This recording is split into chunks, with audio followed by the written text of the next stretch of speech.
Hello everybody, my name is Paul Haydet. I'm a registered nurse. I'd like to talk about the RAAS. It's an acronym. It stands for Renin, Angiotensin, Aldosterone System. Why is this system so important in the body?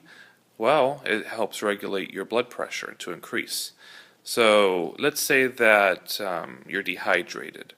You have low blood volume, or you're hemorrhaging, you're bleeding out severely.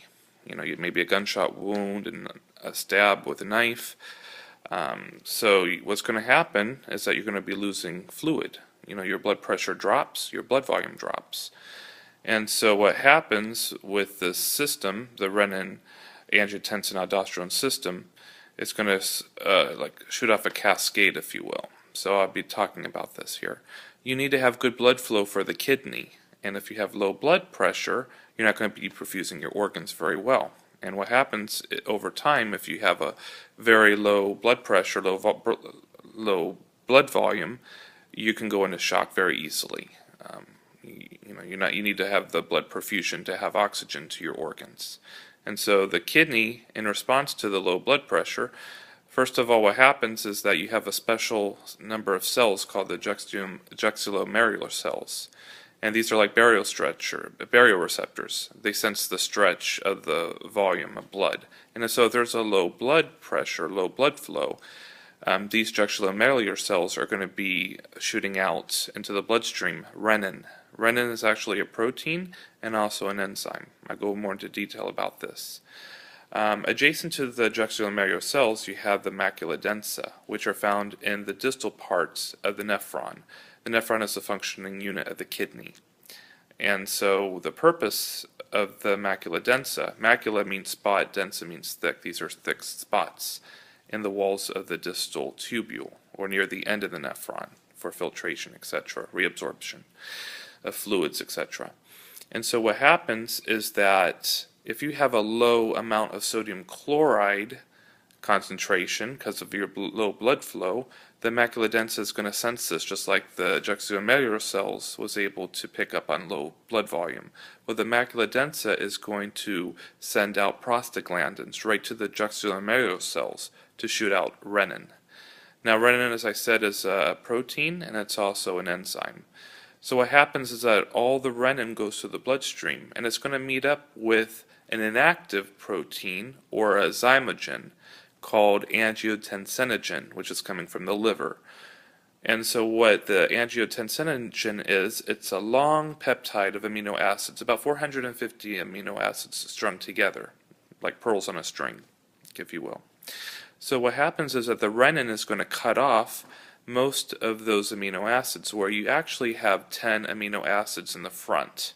Okay, so what happens is that you're going from an inactive form of angiotensinogen now being converted over to angiotensin 1.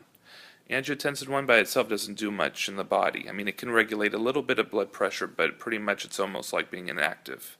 And this is going to contain 10 amino acids. It's also a protein. It's a little bit active, but we're not done yet. Angiotensin 1 is then converted to angiotensin 2 by the acronym ACE, or angiotensin converting enzyme. The word angiotensin, angio means blood vessel, tensin means to tighten. So we actually want to vasoconstrict or tighten up those blood vessels so we can increase our blood pressure. So once we have conversion of angiotensin 1 to angiotensin 2 through the ACE, or angiotensin converting enzyme, we have our conversion.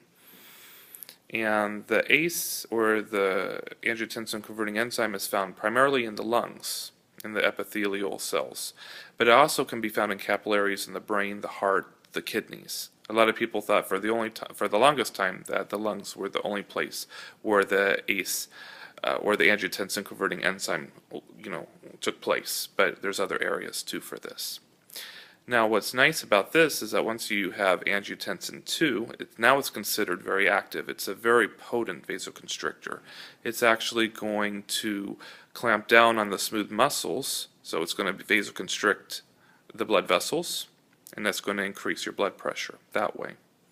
Also, it's going to activate your sympathetic nervous system, okay, by action potentials in your nerves. So it's going to increase your amount of norepinephrine and epinephrine. So that's going to increase your cardiac output. It's going to so get your blood pumping. So it's also like the fight or flight syndrome. You know, you're stuck in a very scary situation. You may be in a fight, or you're studying for a test and you're very anxious or nervous. That's your sympathetic nervous system. Well, angiotensin 2 works on your sympathetic nervous system. Another thing that angiotensin 2 does, which is very nice, it's going to activate aldosterone release from your adrenal cortex. Your adrenal glands sit on top of your kidneys. Ad means on top of, renal is kidney. So adrenal gland is on top of your kidney. It's a triangle shape. And the adrenal gland is broken down into the adrenal cortex and the adrenal medulla. Adrenal medulla is on the inside of the adrenal gland, and that's going to be your catecholamines, or your norepinephrine or your epinephrine. But we're not concerned with the medulla at this point. Now for the cortex, the outer layer of the cortex is known as the zona glomerulosa. This is where you're going to find the mineralocorticoids, or your aldosterone, which is a steroid hormone. And the purpose that A2, or angiotensin 2, it's going to act on the adrenal cortex to release aldosterone. Aldosterone, in effect, is going to be acting primarily on your collective ducts in the end of the nephron of the kidney, or the functioning units. As a result, we're going to be absorbing sodium into the bloodstream from the collective ducts. And this is very important because with sodium absorption, you're going to also hold on to water. And this, in fact, is going to increase your blood pressure. And with aldosterone playing effect on the kidney, you're increasing your sodium and you're decreasing your potassium. Okay. Another function that angiotensin 2 does is going to work on your brain.